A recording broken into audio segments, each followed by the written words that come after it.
Griffin Dunne is an actor who stole nearly every scene of his in John Landis's An American Werewolf in London and played the lead in Martin Scorsese's 1985 cult comedy After Hours and numerous other roles. I just saw you in the Lost David Lynch TV show.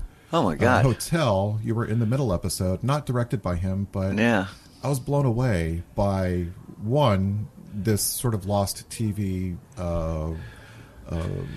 3 episodes of this sitcom that was very dramatic and interesting and surprising, and your episode was extraordinary. And I tracked down these like foul very balls good because I haven't seen that in years. I didn't even know that there was even a link to it or something. I'm not sure.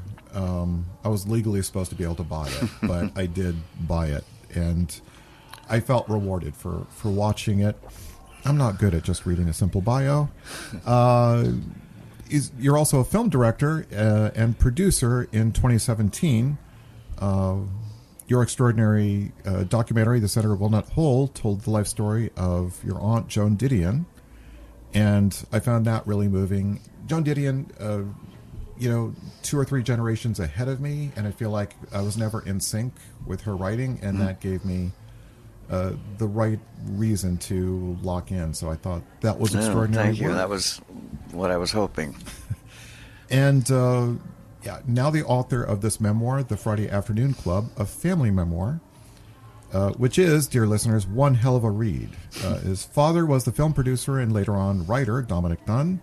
His uncle, the writer John Gregory Dunne, and his aunt, Joan Didion, which was only a part of his extraordinary family story. Griffin, thank you so much for giving us some time here at Miami Book Fair. My pleasure. My pleasure. Sorry to be sober. We're all sober here. But we'll make up for it by being crazy. Okay, good. So, I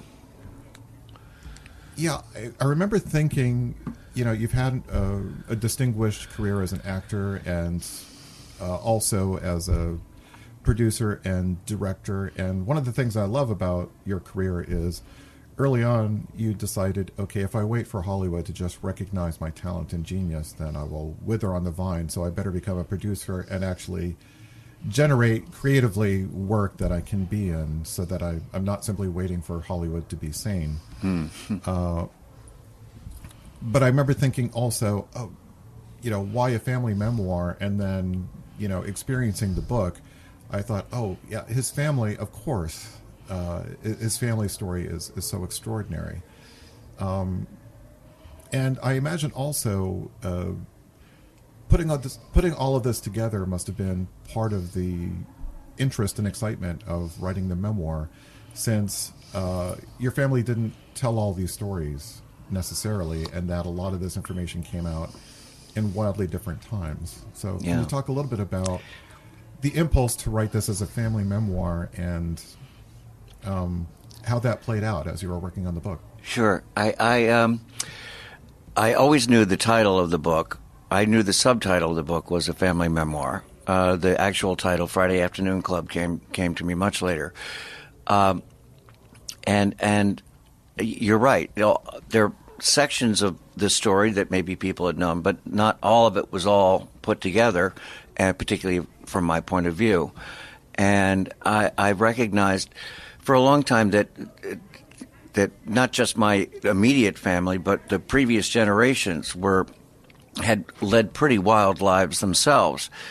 And I'd grown up with these stories of my philandering great-grandparents and kind of bad behavior on both sides of the family, and but I always, and they were always funny too. They were outrageous, and so I've been slowly collecting them. Sometimes I would, tell one of the stories that I tell in the book. I would tell it over dinner to friends. It played really well, and I'd go home and I'd have a file on my laptop of anecdotes. Oh, I got to remember that. Got to remember that. And it's always been in sort of a bucket list to pull all of that together and write a book. And I thought the book would be mostly just humor-based, sort of Sedaris-like, Me Talk Pretty, with anecdotes or chapters with interconnecting family members, and really only deal with the dark stuff that happened in our family, the really tragic stuff, sort of in a chapter. But my editor, John Burnham Schwartz, encouraged me to, even though I'd sold it on what I just described, to write chronologically. And that took me back to the Mexican Revolution in Pancho Villa, driving my mother's side of the family to Nogales, Arizona, the border town, and the Great Famine that brought my father's side of the family here. And if someone pitched that, like, oh, here's a story in fiction, people would say, that's too much. Well, I get accused, even though it's all true, that's too much. And so I also wanted to get it down, and I would get to, as I was writing chronologically, of, even as a child, finding my nanny dead on the floor, and I'd stop from typing. I go, I can't believe that happened. So I kind of also did it as a mission to dispel my disbelief. I had to see it all in front of me. And, when I was reading the audiobook, which was sort of the next chapter, you read your life story in 4 days. I had to stop and sort of pull in my emotions, but also my disbelief that all of this happened in my lifetime and previous lifetimes. So, and that's what propelled me to get the story down. And I'm from a long line of storytellers, and I, had a story to tell. So it's been incredible to sort of bring my family members to life, and I could write about as John and Joan and my father did. They would write about themselves just as tough and critically, and expose their own flaws. I did with myself, and it just gave me the freedom to write about a family the way families are. We're all dysfunctional at some point. So that was I think they would be proud of what I wrote. Well, you give a sense of family that respects, I don't know, the relative, it seems now, insanity of the 60s and the 70s and I guess the 80s a bit. Mm-hmm. I grew up in the 70s and the 80s, and when I think of, my childhood, it's like, I think I saw the movie Octopussy. I was 10 or 11. I just walked a couple of miles to the movie theater and took myself to see, and it's like, all right, nobody told me no. There was nobody around to tell me no, don't just walk all over town and then see any movie you wanted. Yeah, I've always been grateful that my parents raised me with what I call benign neglect. That the parents of my generation and later, we're all just in our kids' face. We're just fascinated with every little thing, and we want to know where they are, and they have phones that we can track them. And I mean, I was like you. I would hitchhike in L.A., get in cars with strangers, go see X-rated movies, go buy a bong at a head shop. As long as I was alive by dinner, nobody really cared where I went. And I had a lot of fun. And there's a serious side to this wildly cultural shifts happening during this era. You write about your family, your parents' divorce, and your father's coming to grips with his sexuality, or at least what he's willing to let other people see of his sexuality. And over time, despite the fact that your parents were divorced, that all of you were still a family. Yeah. And it's such a portrait of love and perseverance and respect, when it's easy to imagine that not being the result. Yeah. Well, my brother gave me the note. My brother, who was the only other member in my immediate family, I couldn't tell the history of my family without talking about his periods of mental instability, and which wasn't his whole character, but there were periods of that both that the rest of our family, had to deal with. It was very, very painful to watch, and of course painful for him to live through. And I needed his permission before I could really even start. And he said, "Write whatever you want about me. Just have it come from a place of love." And that applied to everyone. And, when you mentioned my parents having a divorce, as my mother contracted MS, and as it got worse, and that they shared this terrible tragedy of losing their daughter and my sister to violence, I watched them fall back in love with each other. I watched them be so close and share these great stories about when they were a married couple and the parties they gave and their gossip. And my mother was quite ill and difficult to talk to. It was painful for her, and she became very, very insular. But my father would pull up her wheelchair that was by her bed when she was bedridden, and he would get her talking and laughing, and it was a great love story. The documentary that you did for your aunt, did that lead to wanting to write the book, or get serious about the writing, was the book kind of percolating long before that? I think it was somewhat percolating, but not, but still really too daunting to kind of dive into it, and I didn't really have the focus. But when I did the doc, it totally led to the sort of the freedom and confidence to write a book, because I took the approach with the documentary about Joan's life, not just of a contemporary famous writer, but where she was from, title of one of her books. I would go into her where she was from, and that her ancestors were on the Donner Pass and on that fateful journey, and that they did not take a shortcut. That's why they survived. And that's Joan's character. She does not take shortcuts, and she sticks to the road. And that gave me such insight into her character, that Western ethic. And so I started way back with her history and brought it to the forward. And one of the most difficult things for me as a family member, but also a journalist, was to have her talk about the sudden loss of John, her husband, and then later her daughter, Quintana. To ask her to talk about the death of her daughter was one of the most difficult things. But she would have shamed me if I didn't ask. She's a journalist. That she understood my job. And I sort of saw the breadth of one life, of how expansive it was. And it did get me thinking about structurally and thematically about my own family that was been in front of me my whole life. There's a moment in the documentary where she saw, I forget the exact context, but she saw something horrible. Oh, yeah. Something absolutely horrible. And you asked her, what did you think when you saw that? And her response was something to the effect of, pure gold. It was pure gold. I knew I had what gold. I needed. Yeah.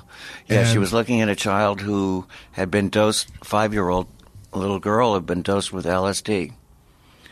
And I asked, and her daughter, Quintana, was 5 years old, and she was in Los Angeles, as Joan was being a journalist away from her daughter in the hate district of San Francisco, and watching this horrific abuse. And I said, what was it like seeing a little kid on acid? And she takes this pause. She goes, well, it was this long pause, and I'm expecting, as a mother, I was horrified. And she said, it was gold. And that also summed up, there's a mother, a caring mother, but she's on a story. She's on assignment. Pick your battles. And she wrote about it. And that's a brave moment to keep in the documentary, because we have full license not to like her. when that is the response? Well, my first thought was, when she said that, I got goosebumps, and I went, that was gold. If you have the nerve to keep it in. And I felt like, as a writer myself, right, it's a vulnerable moment. Provided we understand, like we think about, okay, it's not that there's no part of her that doesn't care about this child she doesn't know. Of course. And I suppose, like, if she's there, like, okay, do we give the kid LSD? Like, she would probably go, don't do that. But we'll never that's know. Not the position she was in. No, she's you don't get in the way of a story. You know, she describes one of her advantages as a reporter is her size, her diminutive size. She actually disappears in the background. Jim Morrison won't even notice the tiny figure that's in the corner of the recording booth. He won't realize that she is overhearing everything, that she has the sonar hearing of a bat, and will record everything. And so that was her advantage. One of the charming stories in the book for me is your father and your uncle had a falling out, and they became estranged. And then one day, I think they meet in a doctor's office, and it just evaporates. Yeah, they were very, very close in the early to mid '60s when John and Joan had first moved to Los Angeles into a house that my mother found for them. And my father was a very social man and gave these parties with a lot of famous people and studio heads, and John was, knew how to work a room, and he, established a lot of these contacts. And when my father's life imploded, and from alcohol and many other reasons, he fell very much out of favor. And John and Joan success grew during the 70s, where the movie stars and directors who came to our house were out of fashion by the 70s. Their days were behind them, and so there was a lot of tension between the two men, and that, what I described, was the least of it. And I was Switzerland. I was always trying to get them together, and peace. It always blew up in my face, and it wasn't until both of them had heart issues that neither were aware of that Dad walked into the cardiologist's office for his regular checkup, and there was John. And it was a year before John died, and they looked at each other and went, "What the fuck are we doing? Life is too short." And they spoke on the phone every day from that day on till John died, a year later. I've lived long enough to learn sometimes avoiding old friends or avoiding these long, intimate relationships becomes more awkward than actually letting them resume. It's not worth it. I've come to the same conclusion. So it's a beautifully written book. How much effort went into revision? Well, I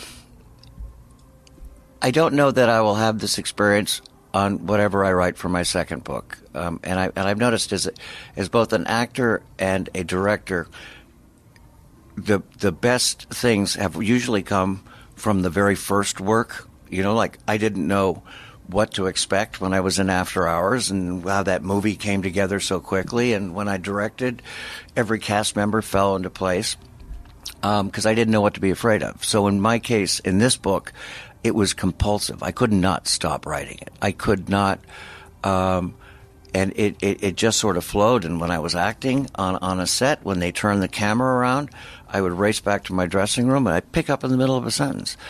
And so there wasn't so much revisions as editing. I had to. There was a lot I had to take out, only because it took the it imbalanced the ensemble of my family I was trying to get. And too much of one thing would give audiences, readers, maybe the risk of them sort of summing up their personality and describing them in a shorthand. I wanted to keep all their complexities and all of them equal, with equal time. And so there wasn't. I never went down like a completely wrong path, where I sort of felt I lost my way. I didn't even know how it was going to end until I got to where it ends, and I looked at the sentence. I went, I'm done. I didn't realize I was going to end, but that's where I ended. That's one of my favorite experiences as a writer. It's like, the thing I was working towards that I thought I had to plan for, I'm there. It's there. Okay. Now what do I do with this free time? Yeah, okay. Exactly. Why did I book this hotel for so long?